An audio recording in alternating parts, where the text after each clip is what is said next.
Hello there. Malgré le fait que la postlogie Star Wars ait offert aux téléspectateurs une variété de personnages plus faciles à aimer ou détester, Poe Dameron a pratiquement été oublié après la fin de l'ascension de Skywalker. Voici Poe Dameron le sous-estimé, et c'est juste après ça.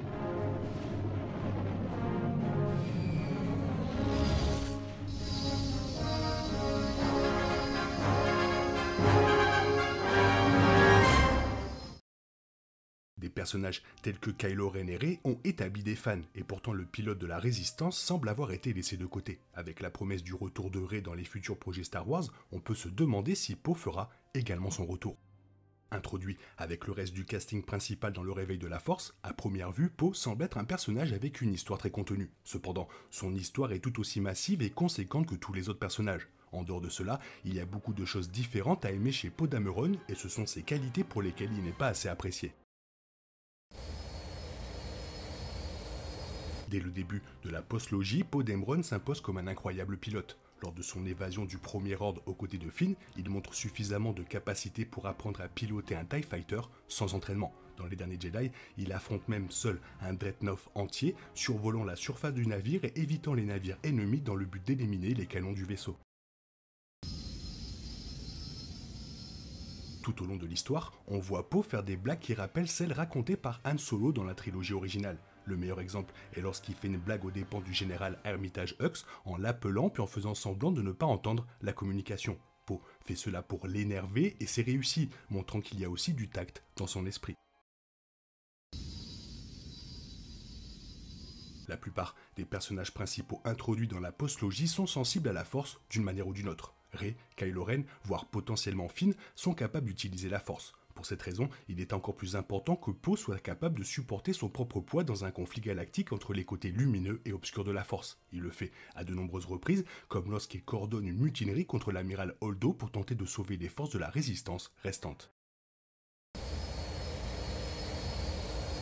Alors que Poe Dameron commence tout juste à devenir un grand leader, il considère les pertes comme un élément acceptable de la guerre. Il affirme que ceux qui meurent au combat sont des héros. Leia finit par le défier sur ce point et Poe commence à comprendre qu'il n'y a pas de perte acceptable. Bien que controversé, le passé de Poe en tant que coureur d'épices s'est également développé dans le troisième film, ajoutant davantage au personnage dans son ensemble.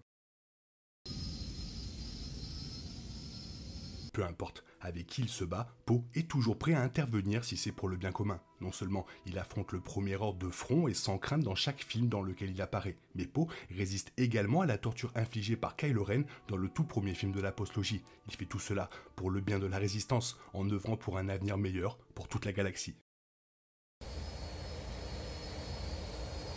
Bien que le dernier film de la trilogie ne développe pas beaucoup la chaîne de commandement, Poe assume bon nombre des responsabilités de Leia après sa mort. Non seulement il tend la main aux alliés de la Résistance à travers la galaxie, mais il les mène également dans la bataille contre l'ordre final. Cela montre qu'il a parcouru un long chemin depuis l'imprudence de ses premières apparitions.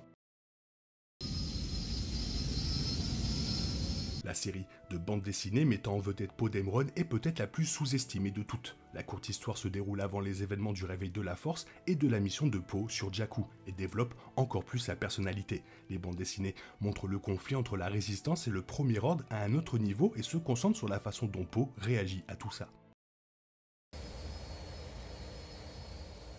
Quelle que soit la scène dans laquelle se trouve Poe, son personnage est toujours d'actualité. Son charisme est une partie importante de sa personnalité et il le manifeste toujours parfaitement. C'est en grande partie grâce à son talentueux acteur Oscar Isaac qui a depuis joué dans des films et des émissions de télévision telles que X-Men, Dune et Moon Knight. Ses émotions sont toujours passionnées, ses décisions semblent toujours calculées. Et surtout, le sentiment d'amour ressenti par le personnage de Poe est plus réaliste que celui des autres personnages de la postlogie.